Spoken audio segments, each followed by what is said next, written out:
Last week at Lake Toho, there were big expectations. The season opener could have been another record-busting sight fishing extravaganza. It didn't happen that way, but last year's classic champion found another way. Got it done. Yes! Look at this fish! Takahiro Omori cranked his way to the win. But it was just a matter of time. About a week, in fact, at the Harris chain of lakes, an hour or so to the north. The big ones were there. How's that, man? The spawn was on. Oh. And a lot of anglers were seeing and catching. That's what I'm talking about. Big. But with sight fishing, you get a few side effects. When David Dudley walked up to me, I said, "You are a complete idiot." Situations that can make tensions run high. I know what the game is. That's smart. That's only part of the story. And that guy ought to be drummed out of the tournaments. We're here for the big show. Stop number 2 on the Citgo Bassmaster Tournament Trail.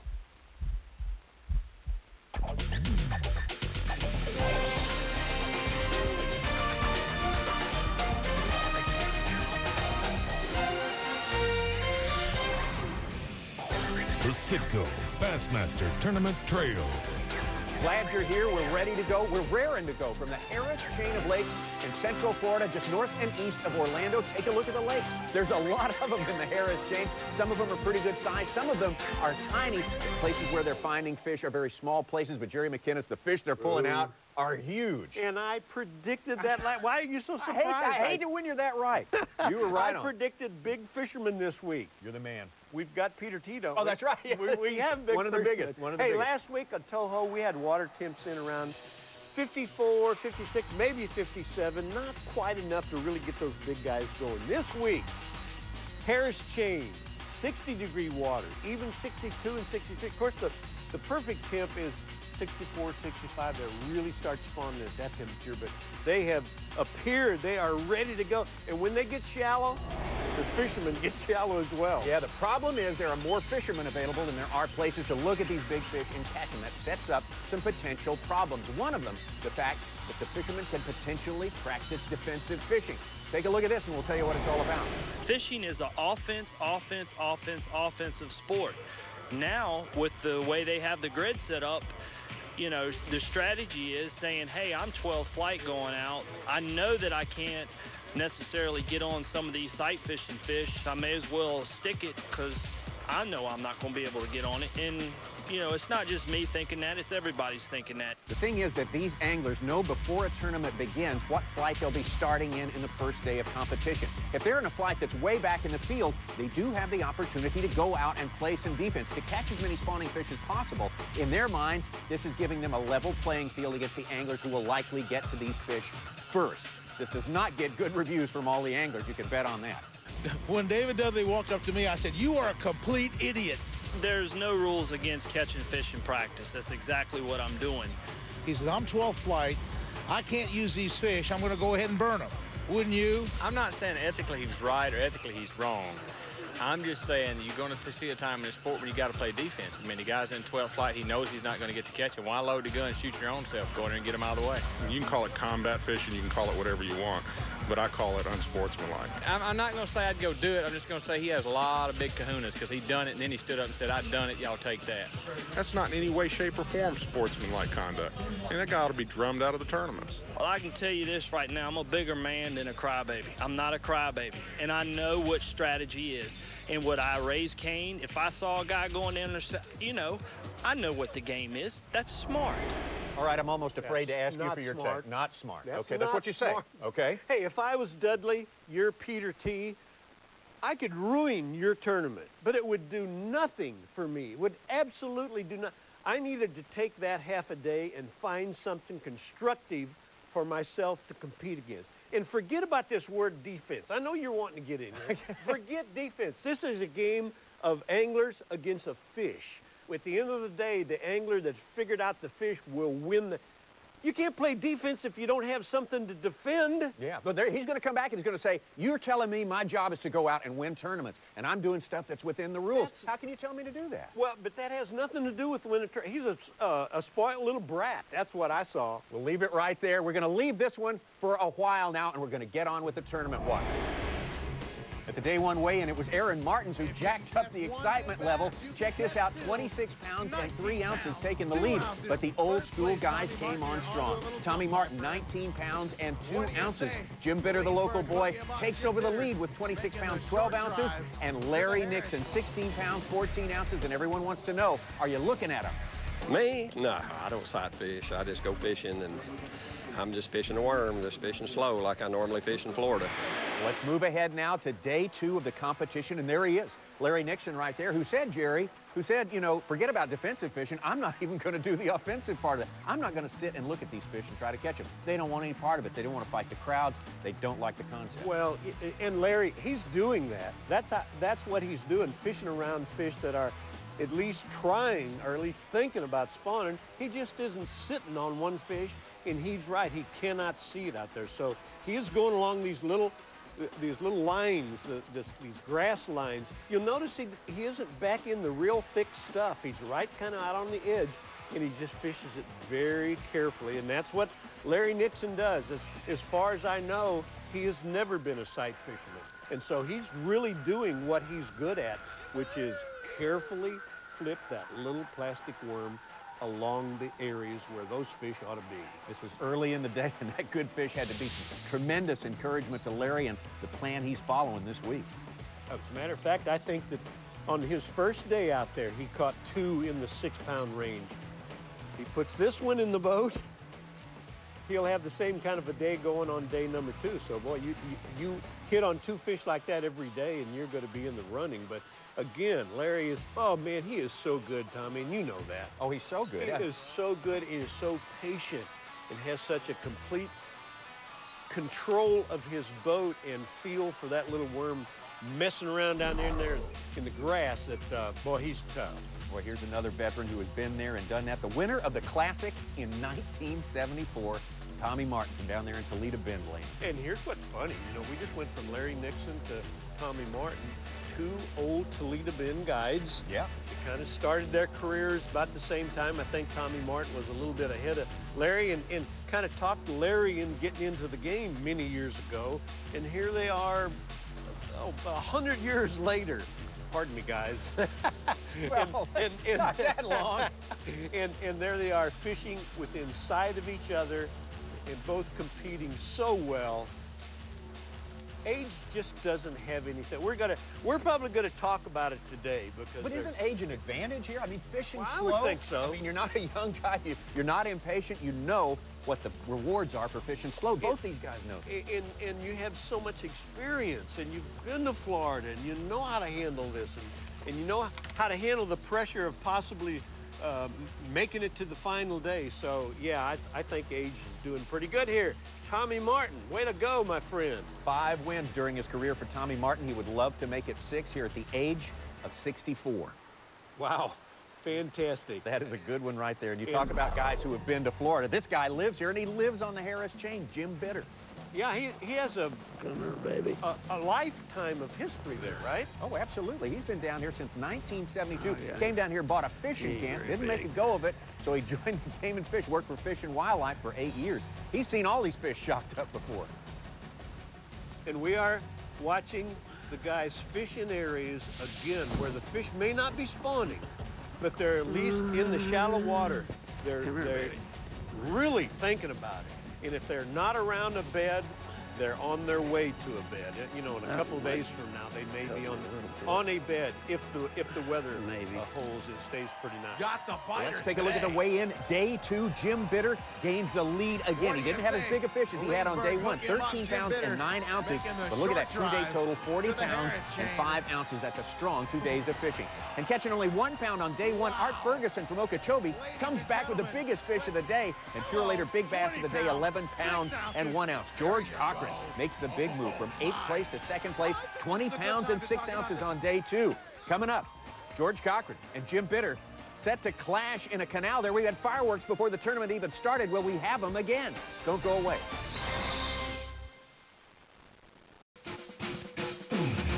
The Citgo Bassmaster Tournament Trail is brought to you by Citgo and in part by Motor Guide, Purolator, and Cialis. The Citgo Bassmaster Tournament Trail. We're still in the state of Florida. This is event number 2, second stop on the tour season. We started off at Lake Toho, and now we're just north and east of Orlando here.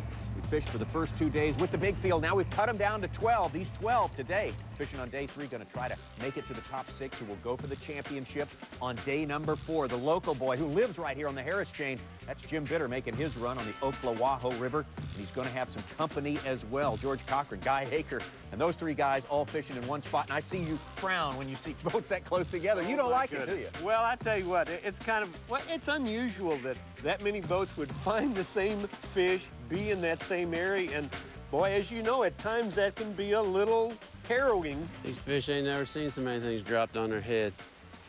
It is amazing to me how these guys always seem to gravitate to the same areas. You know, over on Harris right now, you got Aaron Martens and Larry Nixon and Tommy Martin Skeet Reese, all fishing in the same little area. We got 3 guys over here in this area. So basically, half the field is fishing in 2 spots. And I don't know, you just can't really tell me that all the fish are in 2 spots. Can you believe that? I guess that's just how it happened. Look at this fish, Tommy. Look how fat that fish is. Yes. Small one, but still the definition of a spawner, right? Boy, I'll say. George Cochran had that big win less than a year ago. Now we look at Jim Bitter. And these guys are getting too close to each other, are they not? Or well, I'm sure Jim Bitter thinks this is his place. George Cochran thinks it's his place. Hey, we've already had a David Dudley uprising here. Are we going to have another one? George, that smells good. Is that George up there on the left? That son of a I ain't believing that. Well, he feels a little strongly about it, does Jim Bitter. And look how close George is. I mean, come on, George. That's the bank right in front of Jim Bitter. What do you say about that? Oh, George, I'm not really sure about that. I don't know if Jim was in a good mood when he started the morning. Well, that's who can tell, but that's the sort of thing that tends to put fishermen off their feet a little bit to see something like that. He's out of here. He's had all that he needs. He's out of here. I would not want to be that boat sitting out in the middle of the canal. No, he might go right through it, so watch out for Jim Bitter for just a few minutes anyway. No, now to Peter T. Everything's nice and calm and peaceful right now. All by himself. This is a little cove. He's not in a canal, right? He's fishing in Lake Eustis, in a little pocket off of Eustis, and he's not too far from where we take off. But truthfully, he is kind of over there all by himself. You know, he didn't have a great practice. He didn't have a place. He just had to get there and knew it was going to happen for him. He was still stumbling around even when the tournament started. Peter T has been the picture of consistency the first 2 days. 16 pounds on day 1, 16 pounds 9 ounces on day 2, and just catching them one after the other apparently, and getting some good ones along the way. And can I talk about Dudley one more time? Okay. Dudley's a good friend of mine. Really, I really like him. And he's a racquetball player, and I love racquetball players. But I just thought that whole thing was a case of a guy not having any fish to go to the first day, and so he just messed everybody up.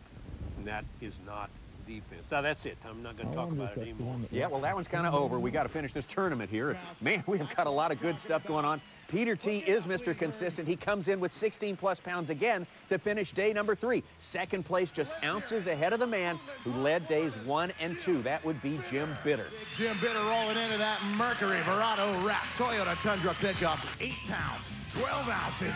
Back inside the Super 6, third place with that. And big Jim Bitter getting the job done on hometown water, the Harris Chain. No secret who the big local favorite is. That's going to be Jim Bitter. These people love Larry Nixon down here as well, and he did well on day 3. 13 pounds and 9 ounces to stay in the top 6. But day 3 was the day of the young gun. Todd FAIRCLOTH from down in Texas, 15 pounds, 12 ounces, taking a nearly 3-pound lead over second place. And what about Jim Bitter and George Cochran's run-in from earlier in the day? Bitter would get the last laugh He knocks George Cochran out of the top 6. Cochran is on his way back to Arkansas. Coming up, the final day of competition. Old school, young school, or will it be middle school? Stick around.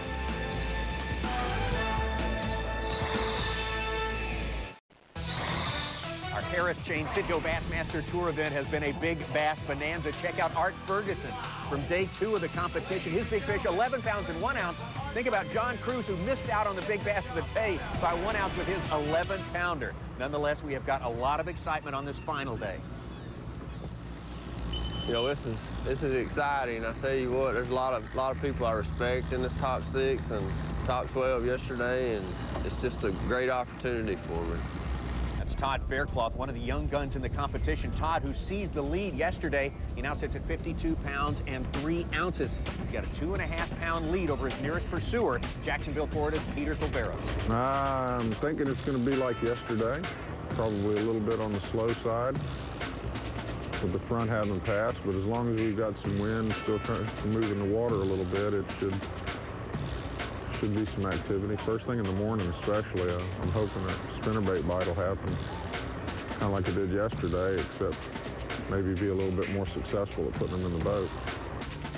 Well, our boats are underway on this final championship day, and I tell you what, Todd Faircloth is a guy who could have showed up at the ramp with maybe an extra coffee cup full of gas, and he had all he needed for his day's fishing. What Todd is doing, he's heading out from the ramp, taking a right turn, going just around the corner about 2.5 miles, going on up into the 9th Street Canal, through the cypress trees, into a beautiful neighborhood, the kind of place you'd like to live if you lived in Leesburg.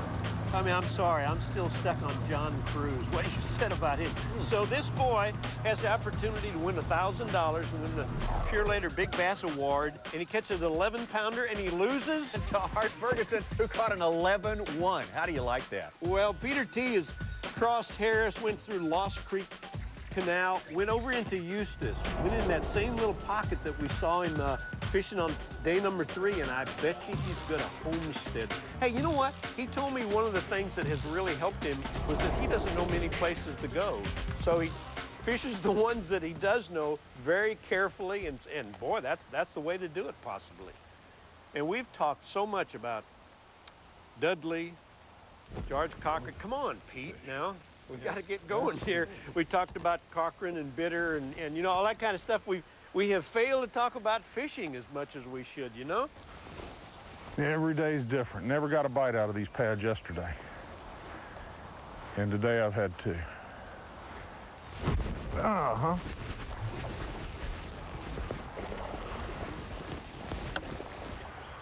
Make it gone. That was real smart, Pete. Burn a 3-pounder like that. Oh, gosh. Let's not get in a hurry today, all right? Well, you got to figure a guy needs to catch a limit of fish if he wants to win this thing today. They're catching so many of them and so big. Here's Jim Bitter. These fish actually get cranked up, actually spawning. You can just watch the weeds move and tell where they're at. That's how they were the first day. And what Jim is talking about right there is when these fish get real shallow, they will actually bump into those lily pads, or they'll bump into the weeds, and you can spot them. And if you're real careful, you can catch that fish if you saw them move. Hey, Tommy, we talked a couple of shows ago about developing a batting average for the guys this year. And I want to tell you the formula we're going to use, and we're going to show you at the end of the show some of the results. We're going to take every day and call it 5 at-bats. In other words, you have an opportunity to catch 5 fish. So if you catch 2 out of 5, you're batting 400 for the day. Jim Bitter for the year is batting 600. Guy EAKER is batting 840. We'll talk about that a little bit more as we go on. As we watch Guy EAKER still making his run out to where he's going to do his fishing today. At the top of his skill set at the age of 65, he's an amazing guy. I think a 20-pound stringer today would be a good stringer, and you can't ever tell. Just like Aaron, he had 26 pound one day and had 1 pound the next day. It's always a possibility that I might catch them and they might not catch them, so that's the way you got to look at it. It's a little tough fish the way the wind's blowing around in there, and a lot of times you really can't even hardly feel the bite because of the way the winds are blowing, but then all of a sudden, you know, you pull back, you know, and you just can't take a chance. You got to set to it because it might be the big one. I mean, Big fish. Big fish. Come here, baby. Come here, come here, come here. Come around here, baby. Come around here. Come here, baby. Come.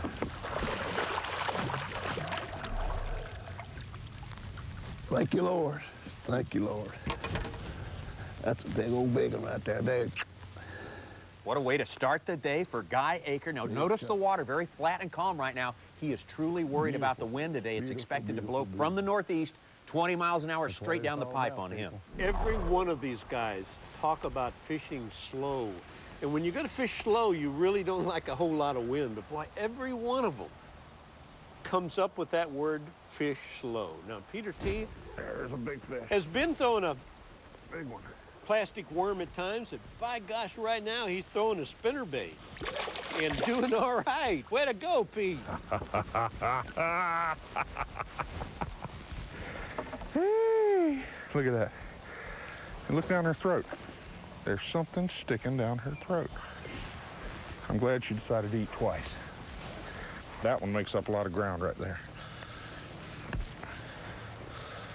But we'll cook the coral pin in it just in case. Peter Thoveros at age 45, taking over the lead from young gun Todd Faircloth. Don't forget about the old school guys as well. We got all the elements for a great battle in place. We'll be right back. I dare y'all to start biting. I double dare you. We are back at the Harris Chain of Lakes in Central Florida, the final day competition at our second Citgo Bassmaster Tour event of the year. We got 6 anglers left in this thing right now, and Peter Thoveros of Jacksonville, Florida, now has a 2.5-pound lead over the other Florida boy in this final 6. That would be Jim Bitter. And Jim Bitter on day 1 caught 26 pounds. Day 2, he caught 13 pounds. Day 3, he caught 8 pounds. So he was going down each day. So in the morning, he decided to change direction completely, made the long haul down, locked down into Lake Griffith, and ended up into the Ocklawaho River. And that's where he's gonna, boy, that's where he's gonna gamble at, Tommy. That was a heck of a move to make, but he decided that there were no more fish up in his area, and it had been pounded. We saw all the boats that were in there fishing, but so far, all he's done is run into some smaller fish, but I think it was a great deal that he made that change. And these guys wake up with those gut feelings. I don't know of another sport like that where you have a gut feeling and you just change your game plan. But these guys do that, and so much of the time, the guy that makes the best change is your winner. We're looking at Todd Faircloth right here, took the lead on day number 3 of this tournament. He's been passed at this point, though, 30 years old. He's only been fishing 6 years, but he's had 4 classic appearances in that time. That's a good clue as to how strong a fisherman this young man is. And he's batting 800 this year, Tommy. Well, there you go. He's a good hitter as well. He is 20 out of 25. We will explain that a little further later on. Hey, you know what that batting average at the end of the year, you know what it'll mean? Absolutely nothing. But it'll be fun. Fun to fool with. Size of the fish is a big, important part of that. That's right. Here's a calculation. Awful serious right here. That's a good one. That is a good one. Oh, yeah. Oh, baby.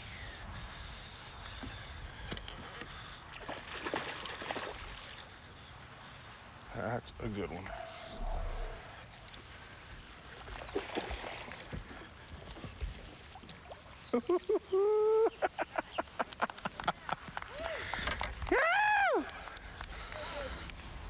Oh, man, it won't take but 2 more like that. Well, nice catch from Peter Thoveros right there. We're kind of turning back the hands of time this week. Did you see what he was fishing with? The standard issue Texas rigged worm, no frills, fished in the standard technique with a little bit of motion, a little bit of retrieve. Now, in the first 5 years of Bassmaster tournaments, over 72% of those tournaments were won with this technique. In the next 5 years, still over half the tournaments won with the Texas rigged worm. Jerry, in the last 4 years, what percentage of the tournaments would you say were won with this technique? I can't think of any. Less than 4%. So everything old comes back around again. You know what? I'm going to tell you why I think that is a little bit later on, but there is a Texas rig. Slip sinker that flows freely up and down the monofilament line, butts into a worm hook, which is buried back into Peter T's paddle tail worm. I need to introduce these fish back here to a Texas rig. I mean, they've never seen them. Hey, you know, we think about spawning fish, and so the guys are all up in the front of the boat looking at beds out there. It's not that way all the time. As a matter of fact, a lot of times you cannot see what's going on out there. Peter T, we've been watching him for the past 2 or 3 days. He has no idea where any beds are. So he's fishing very slow and very carefully. If we took the water away from what's in front of him, we would find that there's that grass. In certain areas, fish are moving around and starting to make their beds. Now, his idea is to throw that, work it slowly, throw it enough times, get it around a bed, and a fish is going to react to it. Fish it so slow that, you know, he'd let it hit the bottom and possibly set it there for 30 seconds before he even picked it up. That's slow, and he's got a big area there. You will notice that he has not moved from that area. It's the same background at all times, and he is fishing it so slow and carefully, and you need a really good feel to do this. Oh, golly. That's a gorilla. That is a true gorilla.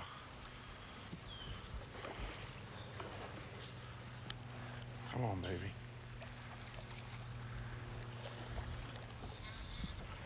That is a monster of a fish.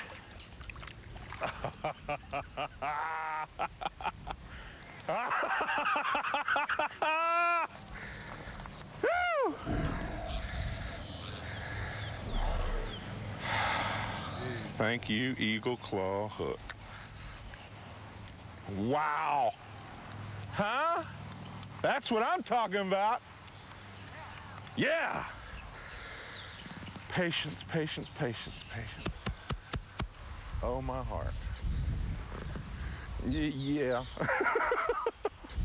Golly. Now I just need a couple more. They don't have to be that size, but a couple more. That fish will weigh 6.5, 7 maybe? I don't know. Your guess is better than mine. Somebody gonna scream at the weigh-in today. My wife, my son Nick, they are gonna freak out.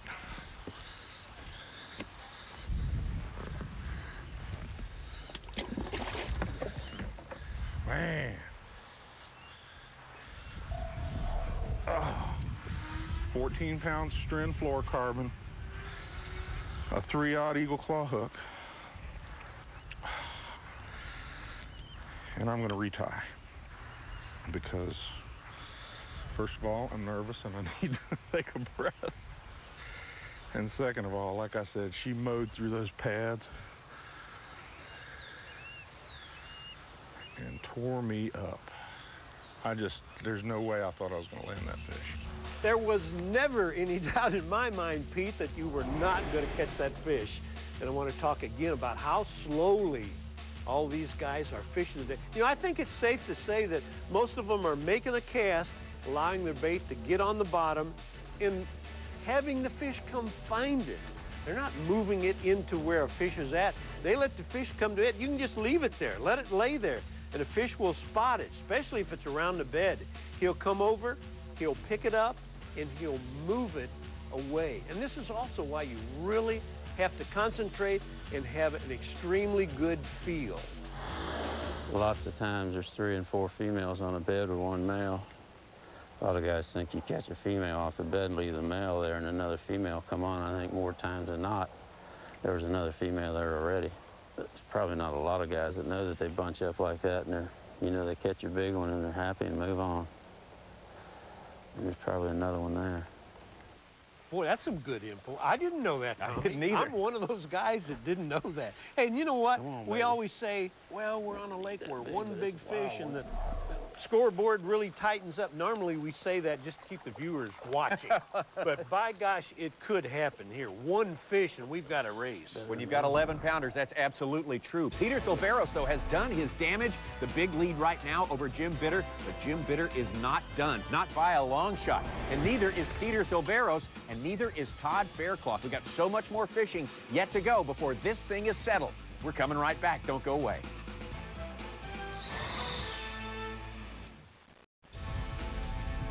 The Citgo Bassmaster Tour, our second event of the season here at the Harris Chain of Lakes in Central Florida. And it's Florida boy Peter Thilveros with a commanding lead at this point over the other Florida man in the competition. That's Jim Bitter. Right now we're looking at Todd Faircloth, and what's harder than waiting until noon before your fish are even expected to bite? Oh, man, and he has lost his lead big time here, so he's got to kick it in. And you know what? Day 1, he caught 18 pounds. Day 2, 18 pounds. Day 3, 15 pounds. So he's been really consistent, and he's counting on this afternoon bite. He is flipping a Yamamoto cut-tail worm, fishing in that 3 to 5 feet of water, just like everybody else.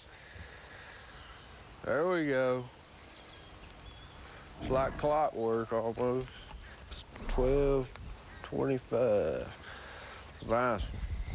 You know, I think Todd Faircloth has found him an area that seems to be replenishing itself pretty good, so that is important for him. And I also think that Jim Bitter made a good move. Although it hasn't showed out quite yet today, I think it was a good idea to move to a new area. His area was going down, down, down almost every day, simply because it had so much traffic in it, so much pressure. So he did right, Tommy. Jim Bitter about 30 miles from the takeoff there, back at the weigh-in site. A lot of people are pulling for Jim Bitter. He's from around here. All his buddies that he's fished with at nighttime tournaments through the years, they're all on site. They're all pulling for him. But right now, he is trailing Peter Thilveros by a substantial margin, but that's not such a big margin considering where we are. And, of course, that would be the Harris Chain of Lakes where a 8, 9, 10-pounder could come at any time. And I'm looking at Peter T's tracks, which start here at Leesburg, go across Harris, through the canal, and over into the northeast side of Eustis. And we've seen him sitting there, boy, for 2 or 3 days now. And Peter T, how about it, man? How long has it been since you've been in this position? Been a while. It has been eons. I just felt like I've been getting older and older by the minute every tournament I fish. And this is breathing some life into me. Well, just how deep is the water out there? And just talk me through a cast as if there was a bed right out there in front of you, and there may be one there. I'm treating, like I said, I'm treating each group of pads, each little stalk of pads as if it was an individual bed.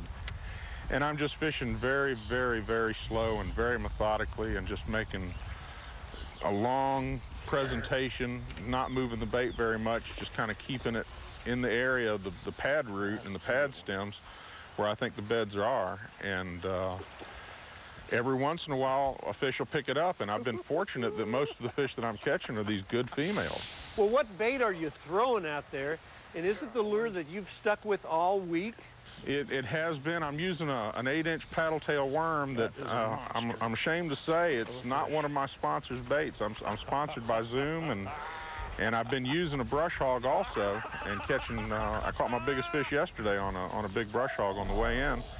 And I've lost a couple of fish on it today, but I'm just throwing an 8-inch paddle tail worm that I got from, interestingly enough, from John Bitter's tackle shop, Jim Bitter's brother. And I stopped and picked up a couple of bags of these worms because they just looked interesting to me. I don't have anything this long that I normally fish out of my tackle box and in my repertoire of baits, so I just happened to buy some. And they're June bug color. I mean, it's a typical Florida color.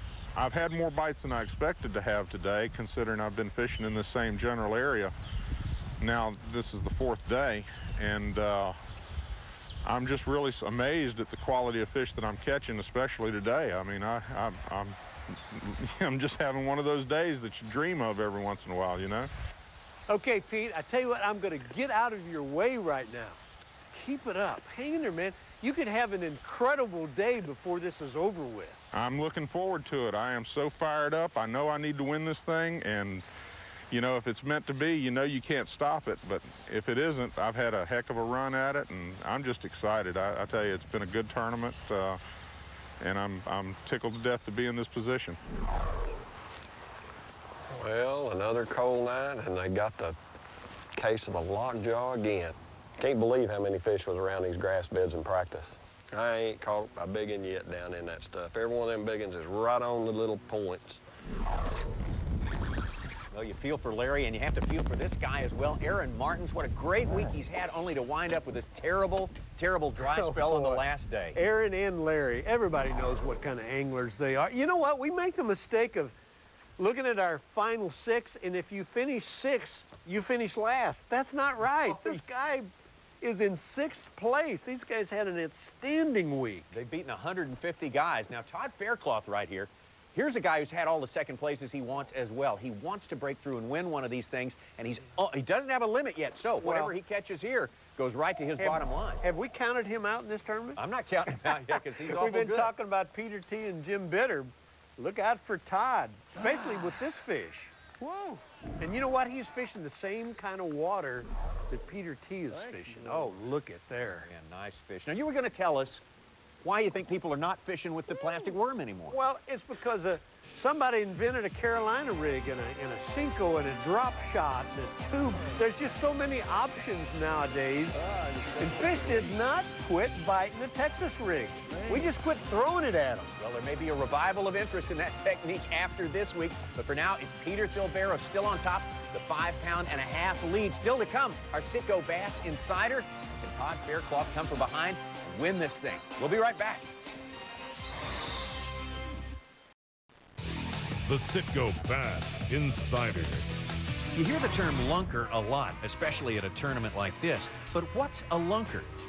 And Roland Martin, though not catching enough fish to be in contention, weighed in this lunker at 6 pounds 9 ounces on the final day. Well, some trace the word back to Bull Shoals Lake in Arkansas, where Sam Welch put together his weekly lunker list in the 50s. Anyone catching a bass over 4 pounds made the list. Sam would have been a busy man this week. Over 100 lunkers were caught during the first 2 days of fishing at the Harris chain, 60 of which weighed 6 pounds or more.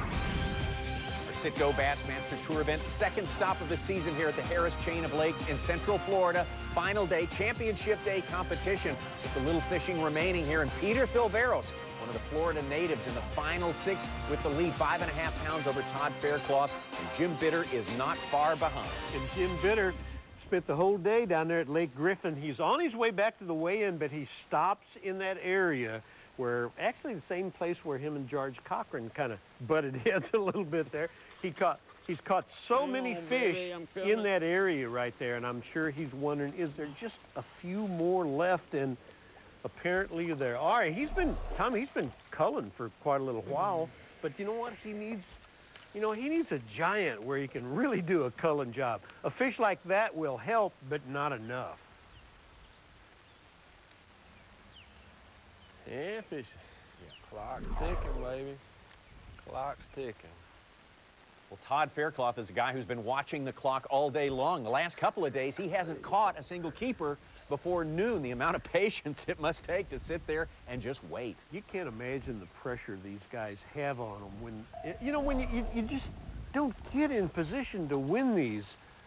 But maybe once every other year. And so you get in this spot right here, and it's so important that you make it pay off.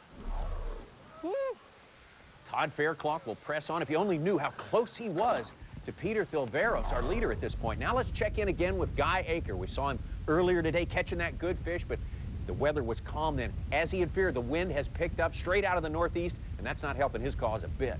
Hey, you mentioned something there a minute ago that I hadn't thought of. The folks may not know that the anglers don't know what their competition is doing. There's a good fish right there by Guy. In other words, Peter T. is winning, according to our scoreboard, but he doesn't have a clue. So, they press on without really knowing how the other guy's getting along. I've thrown to every pad in here a bunch. I mean, I don't think there's one that I haven't thrown at, and there's some underwater that I can't see that I've felt that I've thrown at, and I mean, I'm just trying to pick it apart as much as I can.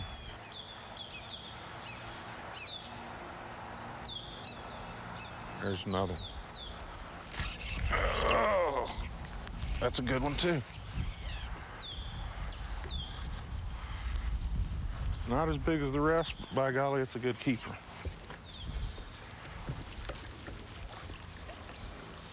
Attaboy.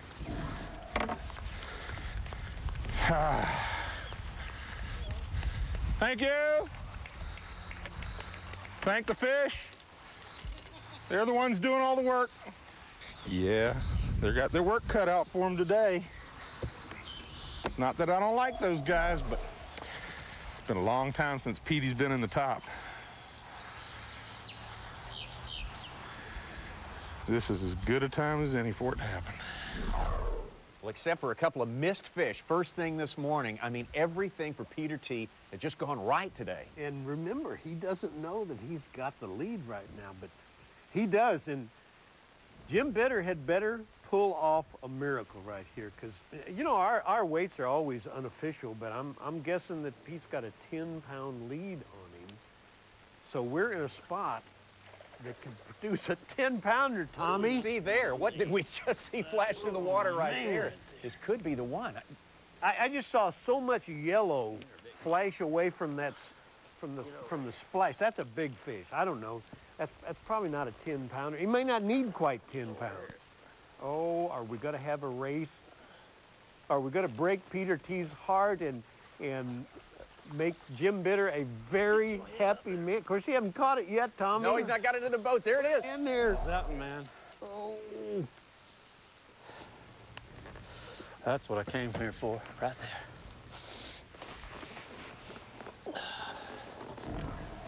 I can't guess on that one. I couldn't tell you if that's a 10-pound bass or not. Boy, I don't know what to think now. Jim Bitter has made this thing very, very interesting. It's going to come down to Peter Silveros and Jim Bitter.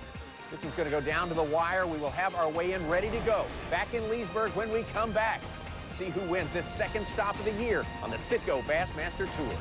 Just gritting my teeth on the bubble, thinking I may have messed up. I mean, I got lucky with 3 big ones and then had the one decent one. But to lose those other fish, lose that first fish of the morning, you know, being one short, I didn't do everything I could do, and that's what's going to leave me haunted with this deal if I don't get them. So just keep our fingers crossed.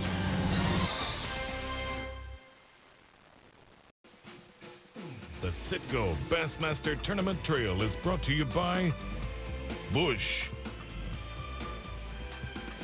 Lowrance, Toyota, and Mercury Marine. Leesburg always turns out the big crowds, and this one was especially excited. 2 Florida boys were in the hunt, and one of them was from right around here. Jim Bitter waited, visited with old fishing buddies. Peter Silveros was upbeat. A 0 for Larry Nixon, but the crowd let him know they hadn't forgotten his 2 Harris chain wins. Aaron Martens, what a great tournament he had had, but he was ready to end a disappointing day. Todd Faircloth really didn't know where he stood, but got a better idea when he heard Guy Aker's weight of 15 pounds, 12 ounces, and he knew then that others had caught them. Jim Bitter gets to the stage, and no doubt about it, the crowd loves the limit and the 8-pound, 9-ounce lunker. Bitter's 18.9 is strong. Peter T doesn't know exactly how much weight he's got in his live well, but his gut tells him that if Bitter was under 20 pounds, he had a shot. Time to find out. Silveros takes the lead, but can't be sure of his first tour win in 11 years until Todd Faircloth crosses the stage, only 12 pounds, 3 ounces, and 3rd place. Peter T, your Leesburg. The man from Jacksonville puts his 4th Bassmaster Winner's Trophy in the air.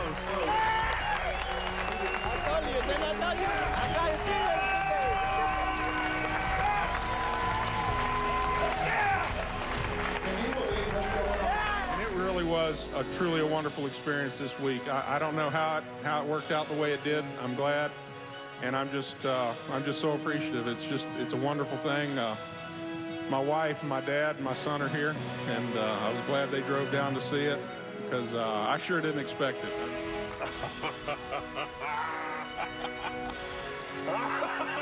Peter T, your Leesburg Citgo Bassmaster Tour champion.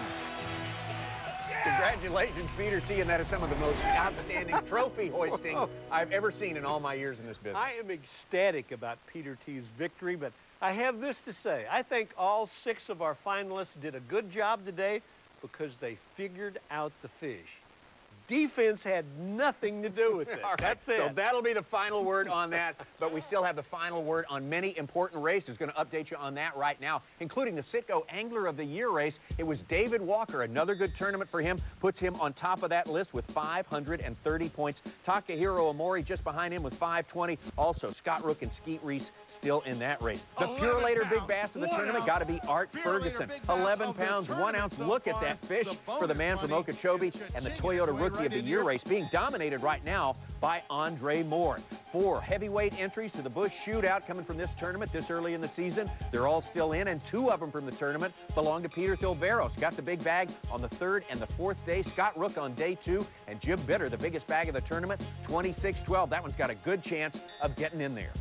And one more important stat, we promised this now, Jerry, the batting averages. The batting averages, again, the formula is every day you have the opportunity to bring in 5 fish. If you catch 5 fish, you're batting 1,000. Bring in 2 fish, you're batting 400. Actually, David Walker is batting 1,000. 6 days on the water, 30 at bats, 30 fish. The next 4 in line there are 19 out of 20. They're almost perfect. Kevin Van Dam is batting 720. And Denny Brower needs to pick it up. He's only hitting 450. When you rolled out this stat earlier in the season, you said this is going to relate very closely to Angler of the Year, and there it is. The same guy who's leads right. both. So that's really congratulations to David Walker. We hit Guntersville Lake in Alabama in 3 weeks. Oh, man. Gosh, what's going to happen? It was terrific. It could be the same thing as it was last year. We're hitting it right at the right time. Look out. All right, George Cochran was the man last year. Who will it be this year? We'll find out when we see you next time on the Citgo Bassmaster Tournament Trail.